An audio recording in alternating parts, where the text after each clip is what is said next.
I think the key word is stability. You need a government that must stay there for 5 years. You need a prime minister who's the captain of the ship for 5 years without looking at his back. Who's going to run away from him?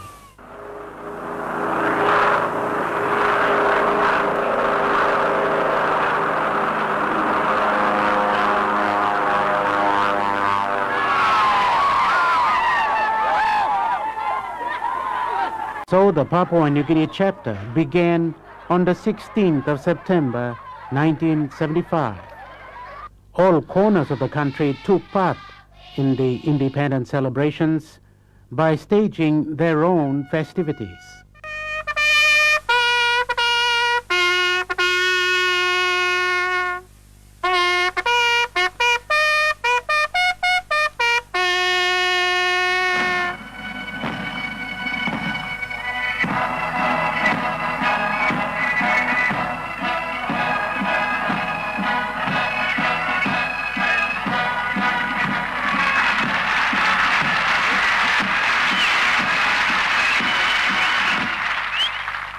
In Port Moresby, the Sir Hubert Murray Stadium became the country's point of all the formalities.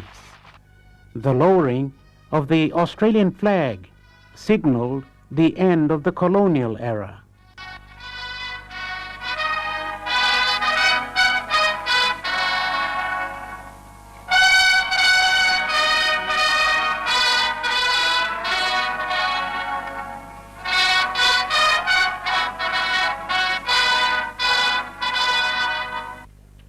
And the rising of the new placed Papua New Guinea amongst the world of independent countries.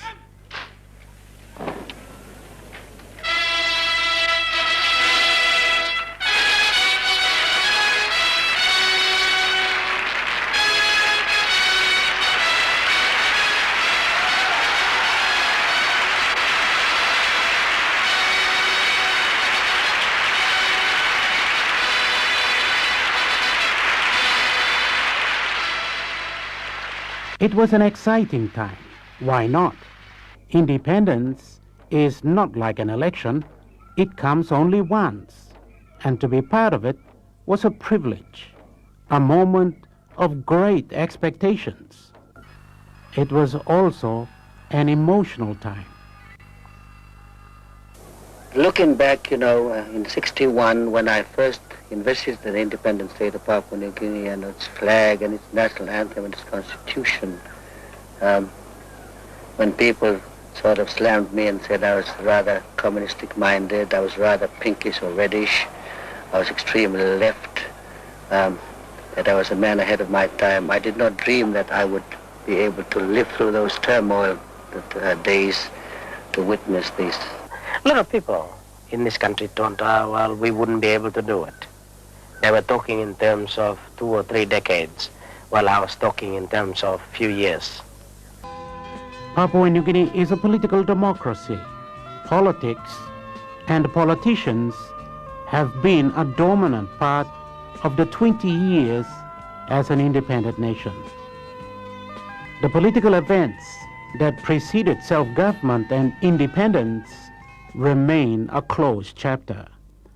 The push for Bougainville to be separate and activities of the Matungan Association in East New Britain have in fact ensured a united Papua New Guinea during independence.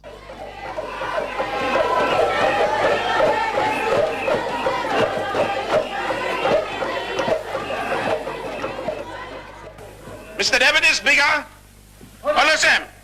Now, long this is a time in your right, in this is a permission, long walk you go ahead. That's all suppose. Government belong now, he come back. Only must look good, long when him kind of agreement only by working. Now suppose you mean like running this place, you mean master along this place of politics, you me too. Look out, all people belong in me, master belong economics. All man. Belong, look out him, development belong here, Bombay fitting people belong in me. It all began here in downtown Port Moresby. What's now left of the old House of Assembly is perhaps an unfortunate landmark of our independence. But development had to come.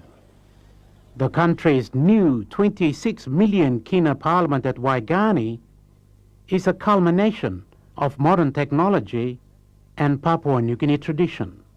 That setting is very much how this country has developed in the last 20 years.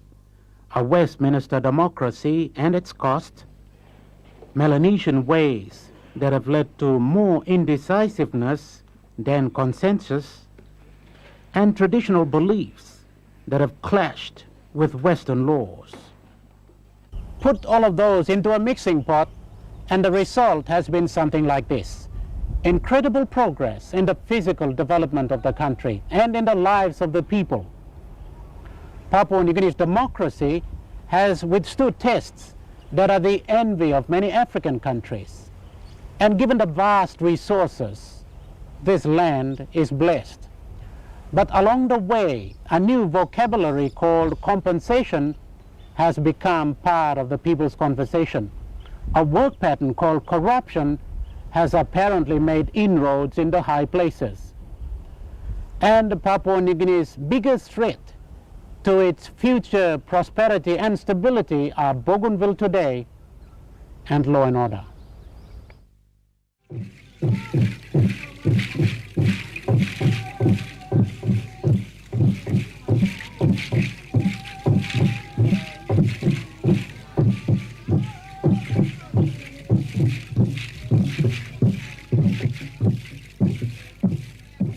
This is Coil, one of many islands of the coastline of Wewak.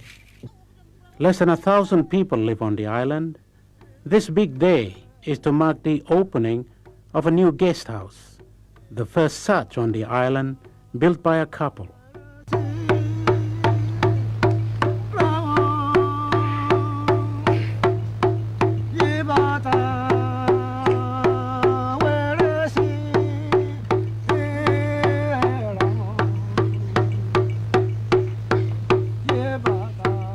Sir Michael Samare was accorded the honor to open the venture. Mi kamal sem regional member belong Upla. So now too only tokol sem mi were Nupla at only rausim hat belong luluai na only give me hat belong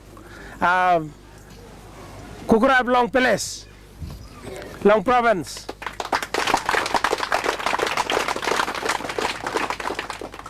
That was one of the first jobs Sir Michael performed as governor of East Sepik. He emphasized the importance of this type of village-based accommodation facility for tourists.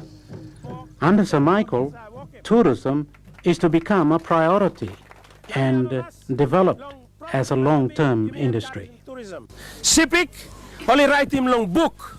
All get a book long world finish long tradition and culture belong this la province.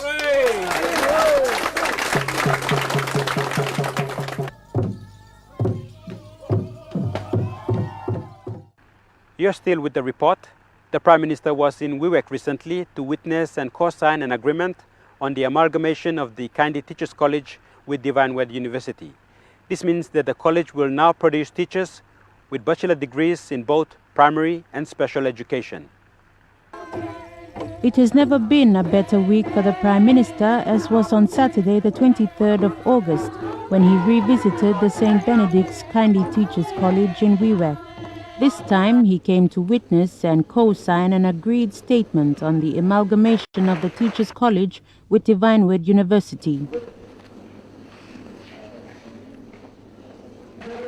The signing of this amalgamation was a dream come true for Sir Michael.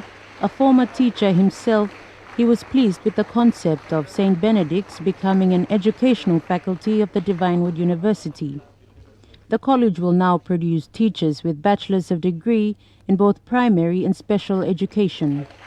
So it gives me great pleasure today to witness and endorse the coming of age of St. Benedict's Teachers College as education faculty for Divine Word University. Accompanying Sir Michael to the signing was Lady Veronica, Director General for Higher Education Philip Karame, Divine Word University President Father Jan Chuba, Education Secretary Peter Baki, Bishop Tony Burgess of the Wewak Diocese, and various other dignitaries.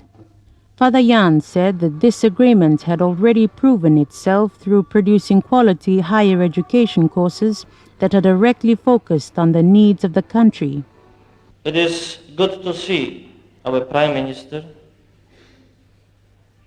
taking part of this historic moment in the development of teachers' education and higher education in his epic province and our country, and even better to see him here at the new Divine Word University campus. Your interest in the development of higher education and teachers' education is much appreciated, and we hope we can take it as a recognition by you of the contribution this university is making in the development of our country through providing quality graduates to serve this nation. Education Secretary Peter Baki made it clear that the partnership between government and other bodies such as the church is the way forward, and he emphasized teacher development. The lubrication process is the education system. The influential component in this lubrication process is the teacher. How can we provide quality relevant education that meets the needs of those who go to the village, but those who are going to help develop our own astronauts? Like many mission institutions in the country, St. Benedict's has its own history. 34 years in the making, the college commenced operations on the 11th of February 1956 under the name St. Xavier, Kunjengini. In 1965, late Bishop of Wewak, Bishop Leo, renamed it St. Benedict's Teachers College, and it was later moved to its current location in Kaindi, in the heart of Wasara. The Saure people are the traditional landowners of which St. Benedict's now stands. As ordinary member for Wewak, Sir Michael has had numerous dialogues with them to ensure that the Saure people benefit from St. Benedict's. Today, as Prime Minister, Sir Michael has agreed to talk to them again, and at least 1/3 of interests promised to them will be delivered for the use of their land. In the meantime, he urged the Wewak community to take pride in the very first university campus in their province. The National Alliance Party, led by Sir Michael, celebrated its first day in office over the weekend. The Prime Minister expressed optimism and assured PNG of the government's commitment to move forward despite current challenges. The Grand Palace inside the RH Hypermart was the venue where the National Alliance Party celebrated 12 months in government on Saturday night. All who were invited were from the corporate organizations as a sign of the government's commitment to public-private partnership. You, a country whose democratic foundation. In his official speech, Sir Michael was reminiscent of the 1960s and early 70s when Papua New Guinea achieved political and constitutional independence. There were those less optimistic about independence and claimed with a sense of misguided certainty that Sir Michael and his party would plunge the country into bloodshed and chaos. At the time of the nation's silver jubilee and slowly moving on to the 28th year of self-governing, Sir Michael was determined to come back and, with the help of his alliances, put a brake on the country's deteriorating situation. This was what Sir Michael wanted, and he was pleased with the slow but sure progress of the NA-led government. The Prime Minister spoke in parables when he explained to the guests what is currently happening. After 12 months in the office, the sea remains rough, but we are piloting the ship to safer waters. We can see the sea getting calmer, the rain slowing down, and the wind weakening. The sun is beginning to shine. The navigator has confidently plotted a course to take.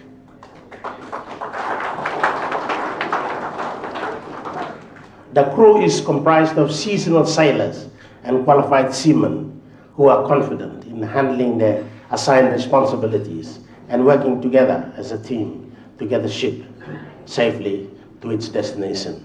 The mining industry is expressing unreserved confidence in the country by investing well in new explorations. The fishing industry is increasing its fish money and jobs ashore. The kina is stable and gaining in value. The foreign reserve is healthy. Our roads are slowly being maintained. Confidence is returning. But he reminded them that there was still much work to do before the country's situation stabilizes. The forestry industry is struggling to re-establish itself as a sustainable contributor to PNG's development. He admitted that the cost of living remains high and interest rates and inflation are high. Sir Michael revealed that the only major government-funded project that is off the ground is the Umiet Bridge. Out of 18 political parties in Parliament, 17 of them make up the coalition. The stability that the coalition partners have nurtured over the 12 months was something Sir Michael made mention of. The stage is set for the government to serve its full term in office. Serving a full term in office is a culture that must be instilled into our political system and administrative ways of life. Sir Michael did not hold anything back. Everyone was informed of the government's progress and its future endeavors. For the National Alliance-led government, the first 12 months have been progressive and promising as it looks towards the next year in office. That's all we have in this edition of Report. In the next edition, we'll bring you Tutuman News. Until then, good night.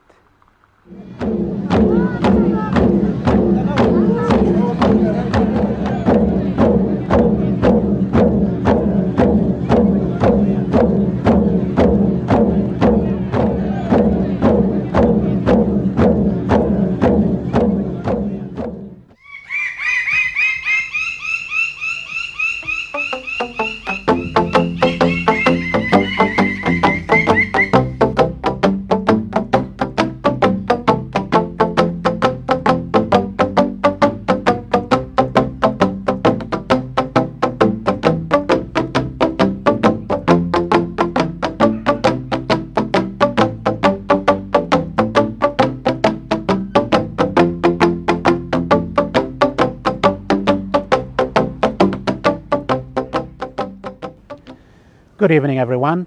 The spirits of this Tambaran house, indeed the spirits of Karau in East Sepik, have made their statements to Sir Michael Somare, one of the longest-serving politicians in Papua New Guinea. His disappointments and triumphs as a leader later in an interview with me in this program. The public are complaining to 109 of us, including myself, Chan, myself, Namaliu and Winti. We've led the country. We've been the leaders of the country. Are we transparent enough? Are we showing people that we are genuine?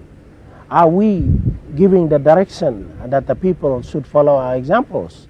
The current and has been for the last 33 years, Sir Michael Somare, the regional member for East Sepik in the National Parliament. The name Somare is synonymous with the Sepik people. It is synonymous in PNG politics before, during, and after independence. We have talked about this day, we have planned for it, worked for it, and looked forward to it. I know that every man, woman, and child of our new nation shares this moment of pride and happiness with one heart to join in celebrating our independence.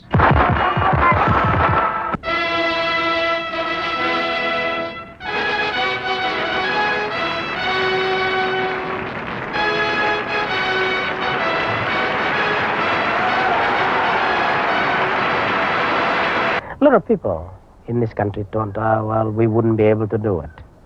They were talking in terms of 2 or 3 decades, while I was talking in terms of few years. One stage in Australia, I said, oh, I don't see it, I cut out myself to be the Prime Minister. I think that's one of my quotations in Australian paper. I never thought, by forming the first political party that we would be able to see it through. But then when I know that I had a lot of support from young Papua New Guineans, I thought, well, I think we should be able to make it. Sir Michael is one of the most respected leaders in the South Pacific.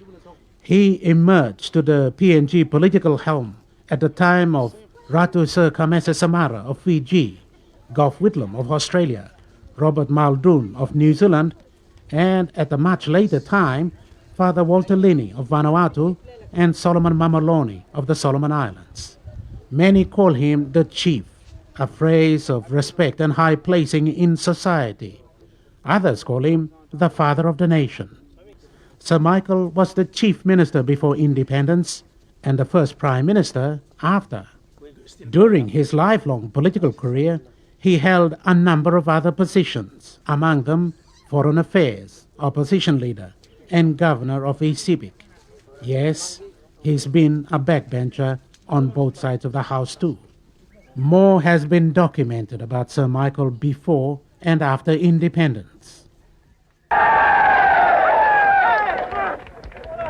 Papua New Guinea, time he come up, time all money talk, Papua New Guinea not making something. Pangu party, soy all sem, Papua New Guinea people, he got savvy, he got strong. People are man be giving one kind savvy, all the same man, he got nerveless skin. Papua New Guinea people today running country, low public service, low private sector. Before you know got plenty Papua New Guinea man running all PNG. Before you know got plenty Papua New Guinea man, he some development bank loan. Before you know got plenty man of Papua New Guinea, he got all kind business. Because Pangu, he thought business from this black country. He must be going to run all people from this black country.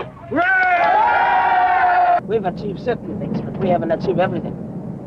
And now fighting this election, I'd like to be able to go back and make sure that some things that we promised people, would like to be able to implement our promises that we've made to the nation and to the people of this country. Yeah. Very close, huh? That's it.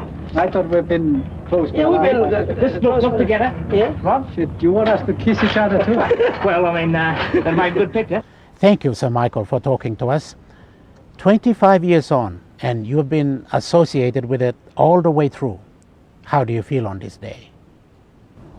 Well, I think we have come a long way. We've come a long way after 25 years. Come a long way in terms of what has happened in the country. We've made a very good progress in a very short space of time. I think what we've also tried to do is try to put 100 years of development into 25 years. But we still have a lot of mistakes to go yet. Mistakes? We've made many mistakes? We've made many mistakes, but I think we've learned from those mistakes and we've tried to, and we still have a very thriving democracy.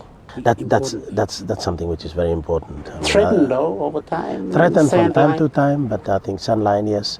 But I think from time to time it has been excellent rapport. You look at the experience in the Asia-Pacific region, you look at the African experience, Papua New Guinea has thrived very well after 25 years, and I'm very proud of the fact that we've done well. Lessons to be learned from Fiji, Solomon Islands?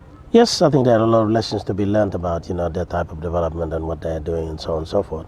But to maintain democracy and to be able to put our heads up and continue on as a thriving nation, we have done extremely well. What about economics in Papua New Guinea? How have we done? Well, we've done fairly well. I think the economic management has not been as good as we expected. But in terms of how we have thrived, you go around PNG, nobody is living in poverty. Yes, you probably see the side of poverty, people like to publicize Port Moresby, Mount Hagen, Wewak and other places. But you go back to the roots in the villages, you find that the people still survive. They're cushioned though by the normal village setting, not so much the Western Oh economics. yes, that's right. Yeah. Well, for the villager, yes, so much of a village setting. But for economic management, as you said, economically, the country has done very well. We have, yes, we've had problems for the last 3 years, but that was expected. The rest of the world have faced the same difficulty. We have really not have had a starvation like what you see in lots of developing countries who have been independent for a long time. They've gone back to poverty, and poverty is very high in their places, whereas in Papua New Guinea, I'm very proud of the fact that last week I was in Rabaul, and everywhere you go, it's one Australian said that, oh, you land in the jungle of coconut. Do they come up naturally? And a nephew of mine answered and he said, no, they were planted by the Germans and they made people to work, and that's how, this is how far we've come. Yeah. What about East Sepik province? You have represented this province in all of your political life. Are you content? Well, I think what we've done is I'm quite happy with how we've done, how we've fared with the other provinces. But I'm not happy that, some of our infrastructure development, we've spent a lot of money in this province. No one in CIPIC should say that the national government has not put a lot of money into this province. It is, again, the management. We don't have good management team in the province. If we are arriving in Wewak today and you travel around Wewak and you go up to Maprik, and Ambunti and Drekike and Angoram, these places, people will say to you, look at our roads, Somare, look at our roads, Arthur, look at our roads, Bernard, look at our roads, two Bernards and two Somares, and Peterloos, what have you done? Yes, we have the money, but the management team is not right, and we've had a history of Australian government giving us support as well. We've had a very good support from the Australian government, but each time the money is allocated to us, been withdrawn again for reasons only known to the Department of Works and Works Management in town and the administration as a whole. 33 years in politics, and after 25 years, Papua New Guinea being an independent country, what becomes of the chief? Well, I think I've been thinking a lot about this. I don't know whether I should now call it a quit, or I feel myself personally that I can make a contribution. Put in the right place, in the right area, I think I can make a contribution. Would you like to be Prime Minister again? That is not a question that I would entertain. But depending on the elections, and if my party happen to gain the majority, of course I'll have a go. And I said, I wish a human being can change like snakes and others do, because a lot of things that we've made mistakes, and I'd like to be able to either sit up front or sit next to someone and say, look, we've made mistakes in those areas, why don't we improve ourselves now? Let's look at 50th anniversary as a different perspective. 30th anniversary should be completely different from now. So Bougainville will have, if not completely determined the kind and level of lower level authorities we have here in the country. You as minister responsible for Bougainville now, what is the future of Bougainville? Well, from the last week's meeting that we had, and the last week meeting is an indication of what we can do. And I've gone to Cabinet. Cabinet has been very supportive. Prime Minister has been very supportive. His statement in Parliament is very supportive of the move that I'm taking. And after 25 years, we've always had a struggle. Give him an opportunity, give him autonomous government in the area and see how they perform. And likewise, it goes to other provinces too. Idea of having a referendum is not to say that the referendum for independence, Parliament can still legislate, and Parliament still has the final powers. And you have to set a majority that votes in Parliament to grant an autonomous, or not particularly autonomous, but independence for any of the provinces who want to follow suit. But at the moment, I think Bougainvilleans are quite satisfied with. Yes, I put in the agreement that they would also be looking at the possibility of future political status. A referendum can decide that, but referendum. I want people of Papua New Guinea to know that when referendum is conducted, it's not just conducted to grant Parliament as a final veto to everything in this country. And we have a constitution which safeguards the provinces, protects the human rights, protects the individual rights, association of press and everything else. And we have a constitution. We have one of the constitutions which a real good safeguard for anything that can go haywire. Yes. So thank you very much for talking to us. The Chief, the first Prime Minister of Papua New Guinea, the current Minister for Bougainville Affairs, Sir Michael Samare. That concludes our series of documentaries commemorating Papua New Guinea's Independence Silver Jubilee. We are sorry we couldn't bring you every aspect of PNG ways of life in these documentaries. We hope that we've given you a glimpse of them anyway, and also hope that these programs have helped you reflect on your own contributions to this beautiful country.